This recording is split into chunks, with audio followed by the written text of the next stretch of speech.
Break के बाद स्वागत है आपका। आइए आज के लिए इंपॉर्टेंट ट्रेडिंग कॉल्स अब जान लेते हैं। वामाक्षी हमारे साथ ट्रेडिंग कॉल्स लेकर। गुड मॉर्निंग वामाक्षी, बताएं इंटरडे पर्सपेक्टिव से ट्रेडिंग पिक्स कहां पर हैं? Good morning Mansi. दो दमदार कॉल्स आती हुई नजर आ रही है एसबीआई सिक्योरिटीज़ की तरफ से। उन्होंने अडानी पोर्ट्स पर खरीदारी की राय दी है। अडानी पोर्ट्स के लिए लक्ष्य रखा है 894 और स्टॉप लॉस 864 के साथ।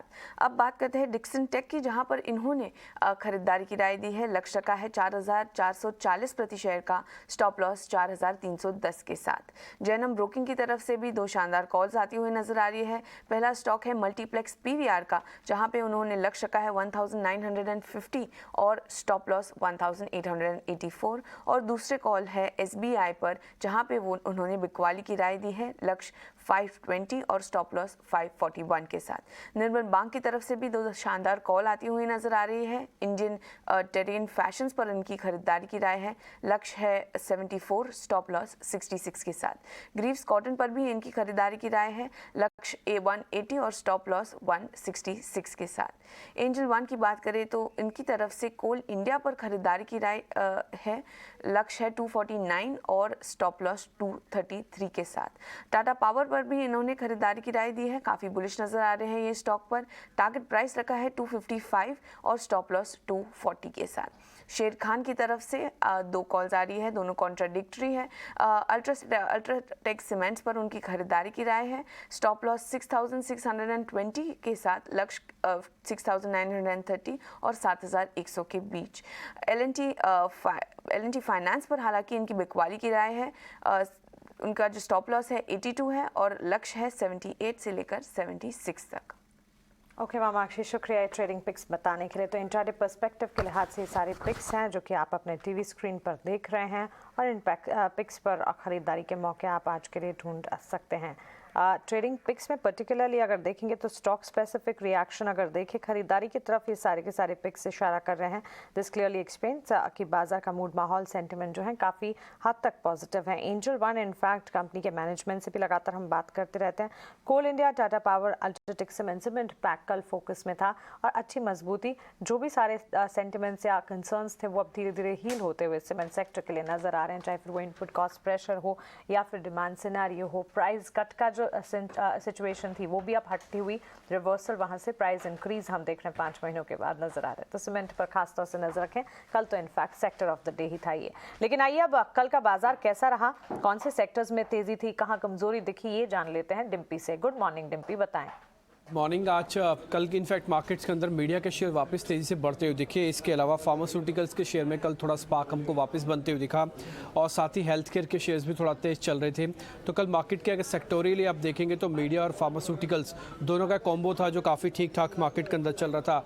लेकिन ऑटो कल का जो दिन था वो प्रॉफिट बुकिंग के लिए था। ऑटो एंसिलरीज में भी नुकसान था, और ऑटोज़ की मेन कंपनी जैसे टाटा मोटर्स और इसके अलावा आयशर मोटर्स जैसी कंपनीज पे भी हमको नुकसान बनते हुए दिखा।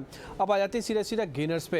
कल जैसे भी आप थोड़ी देर पहले सीमेंट कंपनीज के बारे में बता रहे थे, तो सीमेंट के अंदर कल काफ़ी बज़ था, इसलिए आप दोनों शेयर्स जो टॉप गेनर्स मार्केट का देख पा रहे हो सीमेंट से ही थे, श्री और अल्ट्रा। साथ ही अदानी पोर्ट्स के अंदर भी काफ़ी जोरदार मूवमेंट देखने को मिला कॉनकोर की खबर की वजह से, और कोल इंडिया भी कल काफ़ी तेज़ बनते हुए दिखा, करीब 2% की तेज़ी यहाँ पे थी। यहाँ बात निफ्टी लूजर्स की, तो टाटा मोटर्स, बजाज ऑटो दोनों शेयर्स ऑटो पैक से कमज़ोर थे। मैंने शुरुआत में कहा इकलौता ऐसे सेक्टर्स था जो कल परसेंटेज में ठीक ठाक गिरा, वो था ऑटोज। इसके अलावा इंडसन बैंक और साथ ही M&M भी कल निफ्टी के टॉप लूजर्स की कैटेगरी में आ गए हैं। अब आ जाते हैं डिलीवरी डाटा पे। मार्केट के अंदर डिलीवरी कल कहाँ पे बढ़ी है, तो श्री, अल्ट्रा और कोल इंडिया के अंदर कल डिलीवरी का साइज पॉजिटिव हुआ, यानी कि थोड़ी डिलीवरी यहाँ पे बढ़ती हुई दिखी है। आते हैं आउट परफॉर्मेंस वाले शेयर्स पे, यानी कि ऐसे शेयर्स जिनका हफ्ते भर की परफॉर्मेंस काफ़ी ठीक रही है, वो आपके सामने आ जाएंगे। और उसमें अगर आप देखेंगे श्री, अदानी पोर्ट्स, भारती एयरटेल और साथ ही JSW स्टील के अंदर भी हमको पॉजिटिव मोमेंटम पूरे हफ्ते भर में आते हुए दिखा है।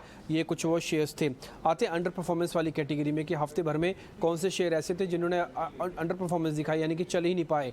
बजाज था, उसमें टाटा मोटर्स था, साथ ही नेस्ले FMCG की कंपनी, हालांकि कल स्लाइटली चला, FMCG की सेक्टर बज़ था कल, लेकिन ज़्यादा फिर भी ये चल नहीं पाया। और ONGC के अंदर भी कुछ खास मूवमेंट आ नहीं रहा, और आज तो क्रूड वैसे भी नीचे है, तो आप ONGC के अंदर नुकसान भी देखेंगे।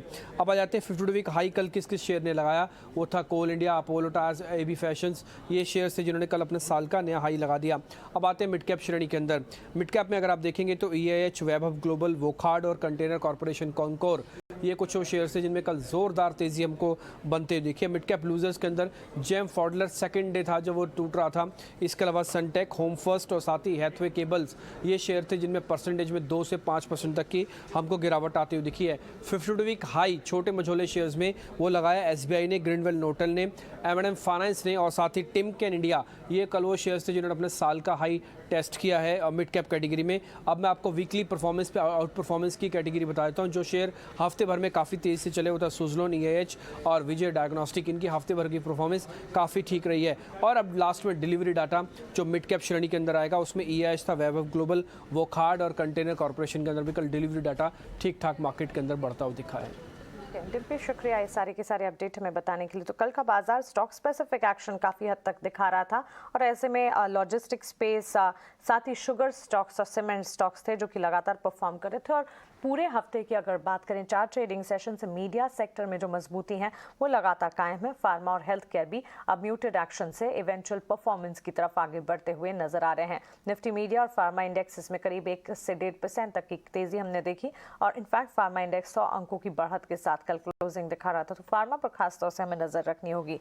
चलिए आगे बढ़ते हैं।